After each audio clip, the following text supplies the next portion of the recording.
Hello everyone and welcome back to the channel. I know it's been a long time. We've had the winter break, of course, Palace, and it's now back into the season again. We got obviously this Palace preview for the game against Newcastle at Selhurst Park on Saturday. I know it's been a while and I know that we've had a winter break and there's not been much to talk about.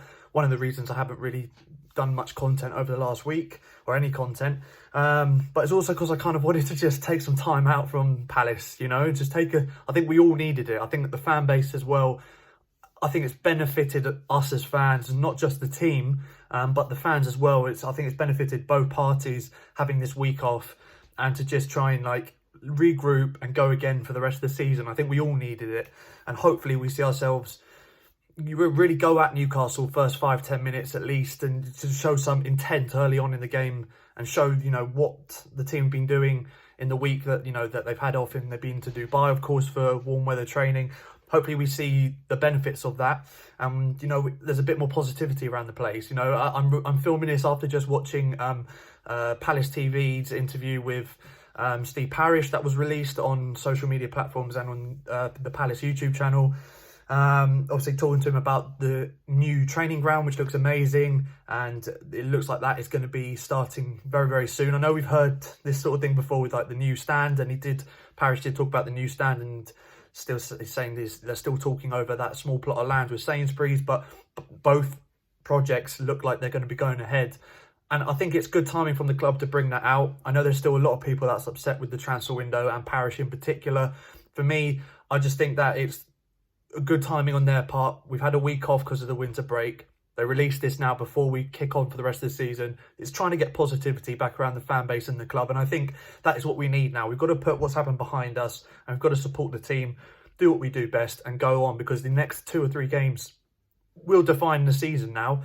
Brighton obviously coming up, and that's going to be a big week, and I will obviously be doing content for that. But this Newcastle game, Brighton, Bournemouth as well, Watford, these are all games coming up, and we've got to make sure that we get points in them. It's so important to our season. So my message out to anyone watching this who may be still feeling frustrated or angry at the club, angry at the players that manage Roy Hodgson, Parish, the Americans, you know, any of those or all of them, let's try and just get behind the team at the end of the day, and kind of like put to one side until the end of the season at least, you know, because the team needs the support right now. We're in a really poor run of form, been a poor start to 2020, and we need to get that winning feeling back at the club, and we need to get that support, that amazing connection that the fan base has with each other, and the connection the team has with the fan base. We need to try and get that back, because we're starting to lose that at large parts of the season. So anyway, enough of me rambling on. Let's preview this game coming up, and I do think it's going to be, I know I've tried to get everyone up and a bit more positive there, but I do think this game's not going to be the most positive game. I do think that it's going to be quite a game that's going to be very dependent on how we counter-attack. Same with Newcastle. In fact, I do think that it's really weird, this game. I think it's Newcastle and Palace are very similar. I think that it's going to be a matchup of, it's going to be like looking in a mirror for both teams, really, when we match up at Selhurst Park this weekend. We could literally be carbon copies of each other. I think that just like Newcastle, we like to sit deep. We have a manager who likes to sit deep and rely mostly on counter-attacks. And we also, like Newcastle, have one player that really is the bright spark in the team and is the only real source of any goals right now, and that is Zaha for us, Saint-Maximin for Newcastle. Both teams are struggling to score. Both teams are on poor runs of form.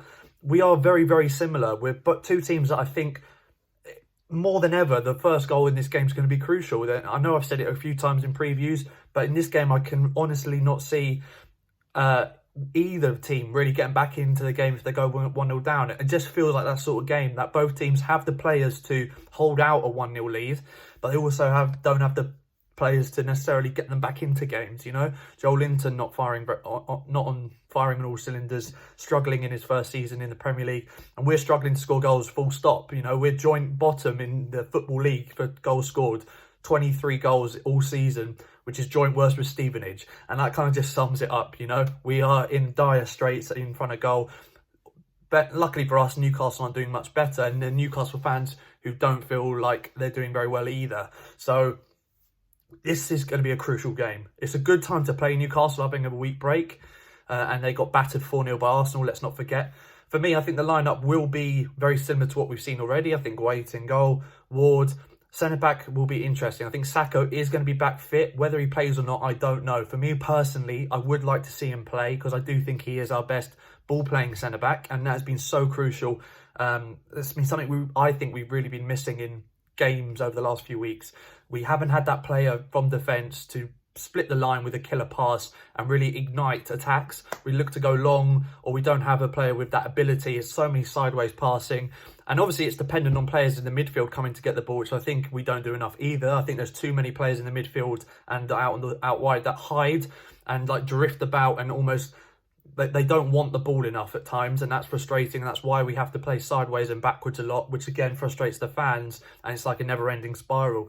I do think though with Sacco in the team, it ignites so many more attacks through the middle with killer direct punch passes. I love that about him, and I do think if he is fit, he should play. He should start for us because he adds that ability, you know, to the team that we don't really have with any of the other centre-backs, in my honest opinion, or not to that level.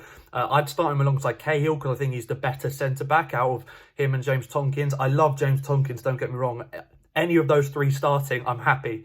But I prefer Cahill with his leadership, his experience.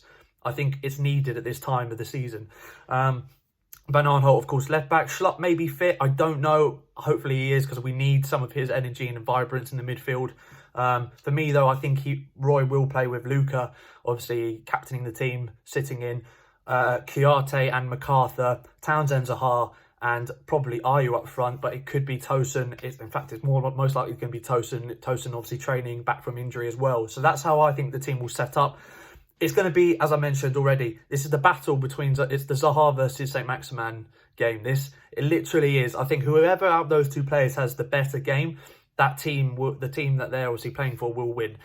So I honestly feel like if Zaha wins his battles and wins more battles than St. Maximin, then we will get the 3 points here and in this game, or at least get the draw, and vice versa. Same with ASM on the other side as well. So I think it comes down to those two players. And as I mentioned, we're so similar. The way Newcastle and Palace play, the way we set up, the way we depend on certain individuals in the team, and obviously the way the managers like to play as well is very similar. And it's a game, as I've already mentioned, we need to get behind the players more than anything. I think if we showed signs in this game of improvement and of energy, and much more energy, and, you know, togetherness, and looking to play forward more often and take risks and to gamble and more shots on goal, if we do show these signs against Newcastle, I think people will be a lot more accepting of a defeat if we give it that sort of performance. The problem with the fans, really, and I can understand totally because I felt it as well, is we've been beaten in recent weeks. We've been beaten a lot in 2020, not playing anywhere near as well as we can. And I think that the performance is going to be absolutely crucial, not just for the result, because we need points, but because we have got a huge game against Brighton coming up.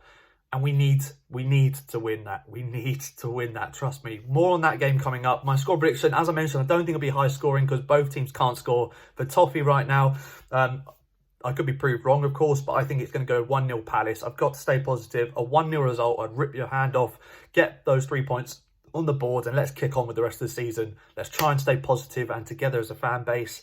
And yeah, I look forward to doing more videos now that Palace are back, funny enough. I've enjoyed this week without them to try and... this week off without them to try and, you know, just have some time away from Selhurst Park and Palace and football in general. But I'm ready now. I want to see them play. I love Palace. We all love Palace. Come on, let's get behind them. Let's do this. Let's have a good end to the season.